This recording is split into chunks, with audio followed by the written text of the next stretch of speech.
Welcome to part 2 of our Impressionism video. I hope you had a nice snack or break or nothing if you didn't take one.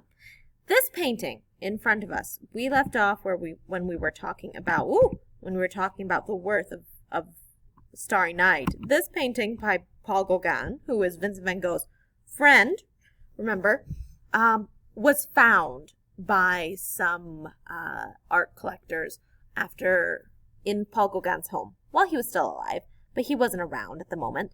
And so they took it to the art museum, to the art gallery, and they hung it up just like you see right here, and they called it Niagara Falls.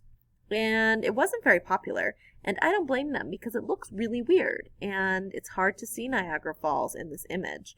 I don't know, I guess this is the water or something? Not very clear, right?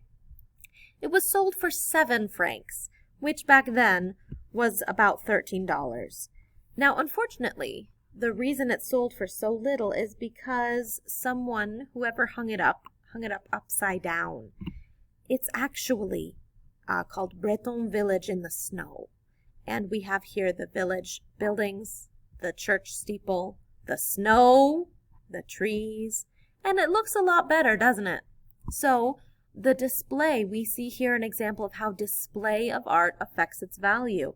It would have fetched far more than just 7 francs if it had been hung correctly at the time. Now, Gauguin also made this piece of art, which is titled When Will You Marry, in 1892. And back in 1892, I am not entirely sure how much it was sold for at the time, but let's compare our 7 franc disaster of Niagara Falls to When Will You Marry, which in 2015 was sold to a Swiss art collector for $300 million, making it the most expensive painting ever sold. At least until a Da Vinci beat it 2 years later. There you can see the painting a little bit better. Now, let's talk about that Da Vinci that beat it 2 years later. This is it. It is called Salvator Mundi, and it was sold twice in Christie's, which is the most famous art auction house.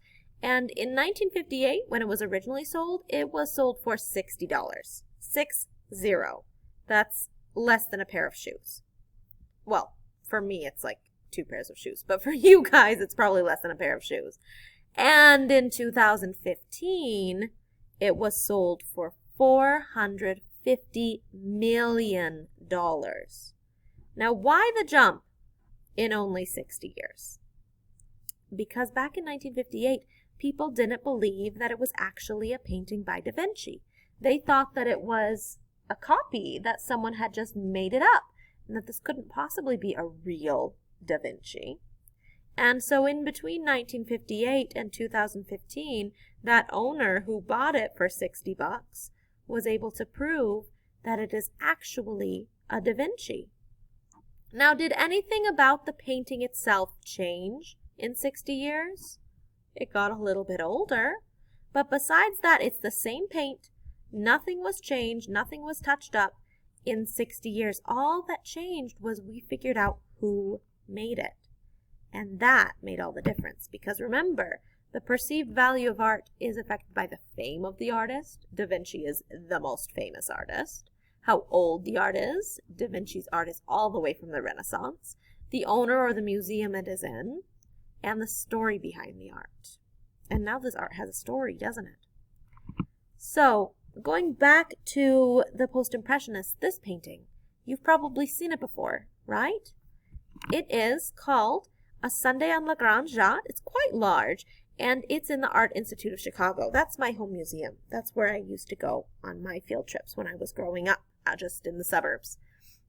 It was purchased for $24,000 in 1924, which was quite a bit of money. I mean, it's about 100 years after the painting was sold. It was a good painting. Seurat was a very successful and well-known Post-Impressionist. People liked it. So it was sold for quite a bit of money, but even today, that's only $36,000. And I know $36,000 is a lot. But compare that to today, the value is estimated at $650 million. That's quite a jump. So what happened for this painting? Did we not know who made it? No, that's not quite it. What happened is that the painting became more famous just for being famous. You've seen this one before, right? Maybe you've seen it parodied. There are hundreds of parodies. Sometimes people will actually try and do pointillism, like in the Simpsons parody. Sometimes they'll just pose their people, like in The Office. The Sesame Street has parodied it. This one is made in neon. This one it's a bit of social commentary because everyone's got their iPads. I had to pick and choose because Sunday on Lagrange is the most parodied work of art in the world. In fact, it has even been the subject of an entire musical. The musical is called Sunday in the Park with George, and it's by Stephen Sondheim. So what happened in the 80 years, the 100 years between 1924 and this year? It became famous just purely for being famous. So let's talk about our man Van Gogh again and Starry Night and his painting success. When he painted it, no one saw it. Well, I guess maybe the people at his hospital saw it, the doctors, but they didn't celebrate it. It wasn't until after Van Gogh died that he became famous. It wasn't until after his death that he couldn't make work anymore, right? And so he now has a limited amount of work. And it wasn't until after his death that his letters to Theo became famous and world known. And so now his painting is the second most famous painting in the whole world. Now I do say second. It's second, of course, to Mona Lisa. And let's bring up a comment. Remember that it does matter if the painting is old. The older it is, the more expensive it's going to be. But it also has to be famous. Because if you go see Mona Lisa, this shot, this view, all of these people with all of their cameras are here to see Mona Lisa. They are not here to see these paintings on the wall. You might remember if you were here in 6th grade, we've talked about Mona Lisa and how she represents the values of our modern society even more than the values of the Renaissance. And that's because people like her because she's famous. And that's why she's worth so much. And that's why Starry Night is worth so much and all these other paintings by Van Gogh. This is a painting of his bedroom. He painted it 3 times. He painted it once in 1988. And then his painting was potentially going to get damaged by water. And so he painted an identical copy while he was at the mental hospital, which is actually very impressive because he wasn't in his bedroom anymore. So he just looked at the old one and painted it again. And then a few weeks later, he decided that he liked this painting so much, he wanted to paint it one more time so that he could give his mother and his sister a gift. Now, this is just a painting of like a dude's bedroom. That's literally all it is. But Van Gogh is popular. And because he is popular and celebrated, it became an entire exhibit at the Art Institute of Chicago. Art Institute of Chicago. Van Gogh's bedroom. Let yourself in. The entire museum was dedicated for a portion of time to his museum, to his bedroom. They had machines that would make x-rays and copies and comparisons of the 3 paintings. They had a 3D model of the bedroom that you could go in. It was a really big deal for a painting that really wasn't important and definitely wasn't loved at the time that Van Gogh made it. Why? Because art is perceived to be valuable if the artist is famous, if the art is old, if the museum or the owner is themselves famous, and if there's a story behind the art. It's not just about how good the art is. It does have to be good, but that's because you're not going to become famous in the first place if you're not talented in the first place. The value of art is made up. It's this thing that people, and it could be us, it could be you and me one day, that people have determined. But it's important to know Because as you grow up, as you go to high school, as you go about your life, people are going to talk about these famous works of art. They're going to talk about Van Gogh's bedroom. They're going to talk about Mona Lisa and Starry Night and Sunday on Lagrange. It's something that I call cultural fluency. You're going to see these things in the world, and it's important to know why they're famous. Both so maybe that you as an artist, maybe you can achieve that, but even more importantly, so you understand what the world values. And at the moment, the world values what we have decided is important and what we have decided is influential. And some of that does have value. Don't think that I'm being cynical and upset about it. I love the art that I'm teaching you about. So I do think it has value and worth. It's just a matter of understanding that we're the ones who pick what that worth is.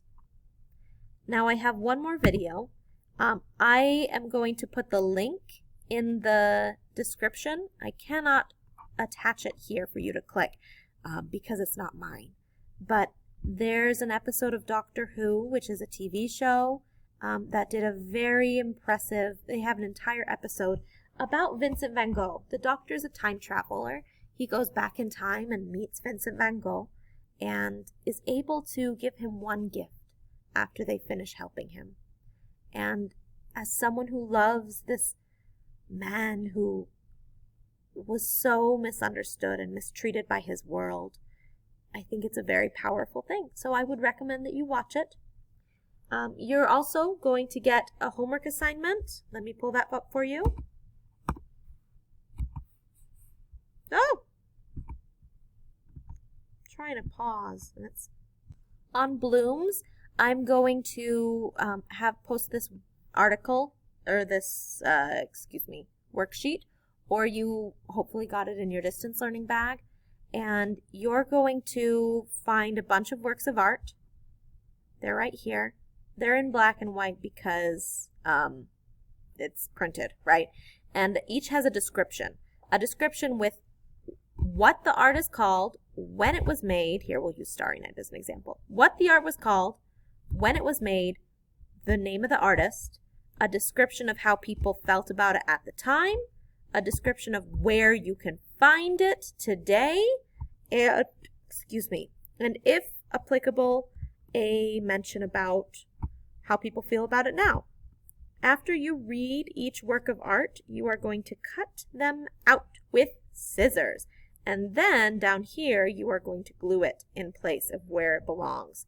Whether it's the most valuable, we're talking $1 billion, hint, hint, and then going down, masterpiece worth a couple $100 million, expensive, worth maybe $1 million, maybe a little less, valuable, worth maybe a couple thousand or $100, nice, worth maybe like $10, and no monetary value, meaning that it probably needs to go in the trash one day. Now remember, monetary value doesn't mean emotional value. Keep that in mind as you're looking at these pieces. We're thinking purely financially here. Don't think with your heart, think with your checkbook or your wallet. Okay, so that's it for today. If you have questions, please email me.